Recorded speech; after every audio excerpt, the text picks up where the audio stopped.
Part A और part B. पहला जो आपके पास इंट्रोडक्टरी मैक्रो इकोनॉमिक्स और दूसरा इंडियन इकोनॉमिक डेवलपमेंट, ये भी 40 मार्क्स के लिए आएगा और ये भी 40 मार्क्स के लिए ही आएगा। 40 + 40 80 मार्क्स का पेपर। और प्रोजेक्ट वर्क जो आपका वाइवा वगैरह होगा वो 20 मार्क्स ही है, ये तो अच्छी दिक्कत है। हाँ, अब इसमें जो ये 40 मार्क्स का जो है, इस 40 मार्क्स में आपके पास टोटल ये 5 चैप्टर्स आएंगे। पहला चैप्टर जो है नेशनल इनकम का, ये आपके पास 10 नंबर का। अब इस 10 में भी पहले क्राइटेरिया सुनो क्या है। या तो आपके पास 4 + 6 करके आएगा क्वेश्चन, या नहीं तो आपके पास 6 + 4 करके क्वेश्चन आएगा, या 4 + 4 + 2 करके क्वेश्चन होता है।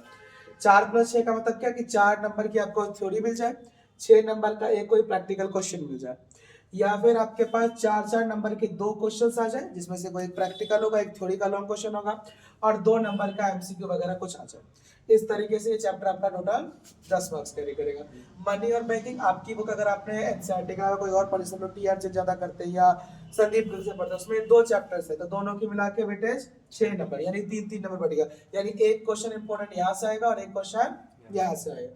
फिर determination of income and employment, ये आपका एडीईएस वाला चैप्टर है, एग्रीगेट डिमांड एग्रीगेट सप्लाई, ये टोटल 12 मार्क्स का है। ये चैप्टर हालांकि आपकी बुक में सबसे लेंथी इसमें से एक है, इसमें सबसे ज्यादा चैप्टर्स में बाइफरकेशन है, सबसे ज्यादा ही आते हैं। हाँ, और ये चैप्टर आपके 12 मार्क्स तक कैरी करता है। ये बहुत डिटेल में आप पढ़ के चले अगर आपको इसमें स्कोर लेना है। फिर आपके पास बजट और इकोनॉमी का चैप्टर, ये 6 नंबर का बजट में फिक्स है, 2 + 4 का क्राइटेरिया है। 4 नंबर में एक प्रैक्टिकल क्वेश्चन या थ्योरी क्वेश्चन होगा, और 2 नंबर के अंदर इसके एमसीक्यू या कुछ आ जाएगा।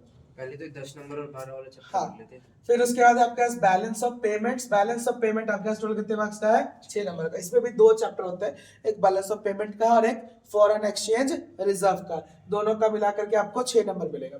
फिर इंडियन इकोनॉमी आओगे, इंडियन इकोनॉमी में पहले जो 3 चैप्टर आपके पास डेवलपमेंट एक्सपीरियंसेस और इकोनॉमिक रिफॉर्म्स वाला, ये टोटल कितने मार्क्स का आएगा, 12 नंबर का। फिर आपका current challenges facing Indian economy, ये 20 मार्क्स का है, और उसके बाद डेवलपमेंट एक्सपेंसेस जो है वो 8 मार्क्स का। 20 नंबर का ये एक चैप्टर नहीं है 20 मार्क्स का, बता देता हूँ। इसके अंदर आपके पास चैप्टर का बाइफरकेशन है, यहाँ पे हर एक चैप्टर की वेटेज ऑलमोस्ट 5 मार्क्स के करीब दी गई है, दिखा देता हूँ आपको। ये मनी बैंकिंग वगैरह है सारे। करंट चेंजेस था ना, इसमें आपका कौन सा चैप्टर है, तो इसमें आपका सबसे पहला है ह्यूमन कैपिटल फॉर्मेशन, दूसरा पढ़ना आपको रूरल डेवलपमेंट, एम्प्लॉयमेंट और सस्टेनेबल इकोनॉमिक डेवलपमेंट। यही जो मेजर 20 मेजर चैप्टर्स है, हर एक की इक्वल आराम से 5-5 की वेटेज होती है। 4 मेजर पार्ट है, 5 चौके 20 मार्क्स, तो 20 नंबर यहाँ से हो गए। इंडियन इकोनॉमी तो हर चैप्टर ही पढ़ना होगा, किसी की वेटेज ज्यादा नहीं है कि आप ये कह लो कि ये कर लो। हाँ, डेवलपमेंट एक्सपेंसेस ये जो है वो 7 से 8 मार्क्स कैरी करता है, तो ये आप देख लो, जो मैंने आपको बताया भी था इससे पहले जो सुबह क्लास हुई थी, इसमें यही वाला आपने टॉपिक किया था आज।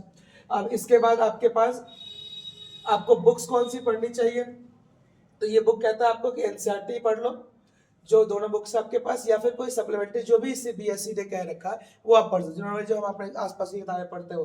पॉइंट ये सिर्फ आपको कि ये सिलेबस आपको ये सारा करना है और पेपर आपको लिखना है। पेपर 2 पार्ट में आएगा, 40